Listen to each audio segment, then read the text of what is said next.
What is up, my friends? You are very welcome along to Wednesday night's late night news roundup, where we're going to be discussing Liverpool's squad value. We're going to be asking, where's the centre back, John? You know, just for old time's sake, and we do need one. We're also going to be giving you some information around our pursuit of Marc Guéhi. We're going to be talking about Rodrygo from Real Madrid, Chiesa, and why Arne Slot wants a specific number of forwards going into the new season. So that and lots more to come over the next few minutes, but I want to know your thoughts. Do drop a like if you enjoy the video, and don't forget to check out the Anfield Agenda Clips channel. Our dream is to get that to 100,000 subscribers and get that silver play button. So if you could help us out by going and searching Anfield Agenda Clips on YouTube, that would be much appreciated. Right, let's get cracking. So according to Transfermarkt, the Reds' current squad market value stands at £990 million. Now, that's including the sale of Luis Diaz, by the way, to Bayern Munich. Now, this isn't how much they're worth in today's market value. It's how much they were worth when we bought them in. So Liverpool currently standing at 990 million. If we bring in another player, which of course we're going to do, you would expect that squad value to go up. Thus, as well, if we sold another player or two, it would drop a bit. But to give you a little indication of where that stands, it is I think, the third highest one in world football at the minute. So Liverpool are behind Real Madrid, who top the list at 1.18 billion. Manchester City, Arsenal and Chelsea take up spots 2, 3 and 4. And the Reds are actually in 5th place, on this. But just a little bit of info there for you to start off the video, just for shits and giggles. Right, let's talk about Federico Chiesa. Anything Liverpool posted from Sports Media Set to say, due to a lack of offers, Liverpool's valuation of Federico Chiesa has lowered to €10 million, which is about £8 million. Now, I don't know if Liverpool would do business at €10 million, but I think £10 million, perhaps. It is a strange one. You know, he was brought in, not really given much time, and now we can't seem to shift him on. Atalanta are interested, but they have to sell Ademola Lookman. Even at that, will they meet the valuation? I don't know, but the player's going to want to go, and a lot of the stumbling block for a move back to Italy seems to be the 140,000 quid a week that he's being paid. That's causing a bit of an issue there for any potential move. So let's see if this gets resolved. But I've got more on Liverpool's number of attackers coming up at the end of the video. So this from LFC Transfer Room, and they are crediting at Ciro Lopez, Siro Lopez, Lopez on social media, said, at this moment we can say that Rodrygo is closer to Liverpool than Real Madrid.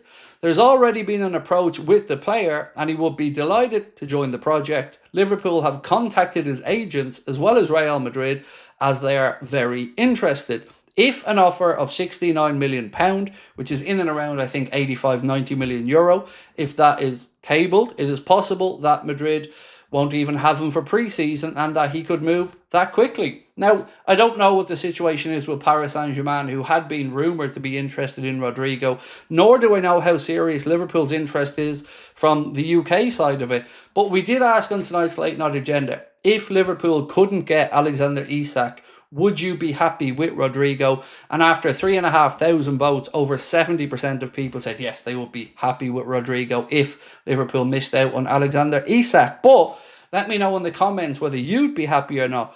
I understand all thought processes on this one. Would he get in the way of young Rio's development? Well, that is a possibility, but we also know that Rodrygo is multifaceted and can play right across the front three. So more on this in a moment, because we're going to get into the number of forwards that Arne Slot wants going into the new season. Right, let's go back to the Alexander Isak situation.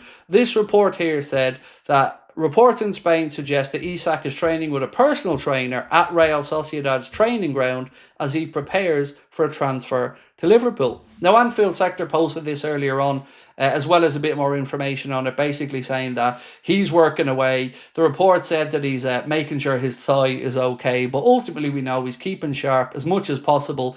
Didn't take part in Newcastle's pre-season tour, isn't on any of the unveiling of the new kits or anything, or the stuff around St James's Park for this season. And from my information, I think regardless of what happens this summer, he will become a Liverpool player. Ideally, Newcastle would, of course, bring in a replacement. Liverpool would kick on then.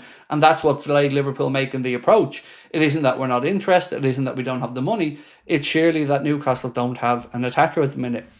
Benjamin Sesko looks like he has given the nod to United, that he'd prefer to go there. Can United get to the number that they're wanting at RB Leipzig? I don't know.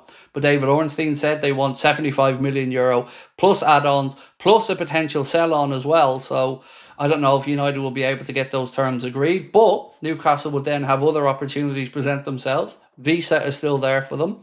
Rodrygo Muiz from Fulham is one that they've been linked with as well.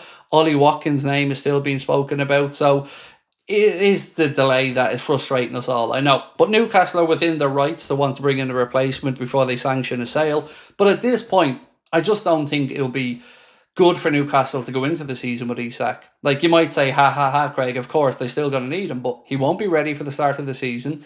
He's not going to have, let's say, a burning desire to be successful at Newcastle. He'll be professional, I'm sure, but will he put in the hard yards? If he feels any niggles, will he declare himself unfit? These are all things that Eddie Howe and Newcastle are going to have to be focusing on, and certainly I think no matter what happens, he will become a Liverpool player by the end of the summer. That's my take on it. Right, Sammy Mockbell of the BBC has said that Liverpool don't want to get drawn into a long saga over Marc Guéhi and the valuation due to the defender being able to sign for nothing next summer. Crystal Palace are believed to want about £40 million for Marc Guéhi, but Liverpool want to pay less than that figure. But here's what I don't understand. Why not test the water? Why not just go in and say, look, Crystal Palace, we don't want you to lose this guy for free next year. We could wait around, but we have a valuation at, let's just say, 30 million for argument's sake. Why not get the ball rolling? Why not get the player to say to them that he wants to come? And we need a centre-back. Regardless, we need a centre-back. Even allowing for if Canade stays, we need a centre-back. And his form in pre-season hasn't looked great. He was all over the place today for me, and I didn't like his attitude not tracking back. So I want us to bring in Marc Guéhi regardless, but you know, what I want, what you want isn't really important. It's what Liverpool and Arne Slot want. And as of yet, they haven't made that move for Marc Guéhi. Will they? I think so, but let's wait and see. Right, so the Times, a little bit of a look here into what Arne Slot wants. So this coming from the Times said, Arne Slot wants 6 forwards in his squad. It's part of a larger request to have 2 players available for every role, and 6 forwards was a necessity last season. It's why Federico Chiesa was signed and why he wasn't let go in January. Arne Slot wants 6 and was given 6. Right now, he also has Mohamed Salah, Darwin Núñez, Cody Gakpo, Federico Chiesa, and Hugo Ekitike, and of course, young Rio. 3 of these forwards, or 2 of them actually, because Diaz was listed here, but he's already gone. 2 of them are probably going to move on in Chiesa and Núñez. So Liverpool need to restore back to 6. Let's look at what we have. Hugo Ekitike, Mohamed Salah, Cody Gakpo, young Rio. That's 4. Isak coming in. That's 5. You still need 1 more. If you want to get to Arne 6, would that be Jeremy Frimpong utilised on the right in an attack? Don't know. Would it be one of the younger players like Jayden Danns? Don't really think so. Could it be Malik Fofana? I wouldn't rule it out just yet. Or, if we're being uber greedy here, could it even be Rodrygo? I don't know, but I really am interested to know what you guys think. So let me know in the comment section. Thank you all for being with us tonight on the stream. It was great fun. Really good vibe in there. We'll be back tomorrow, same time as always. Looking forward to reading your comments. Thank you for your support. We'll talk soon. Much love. Bye-bye.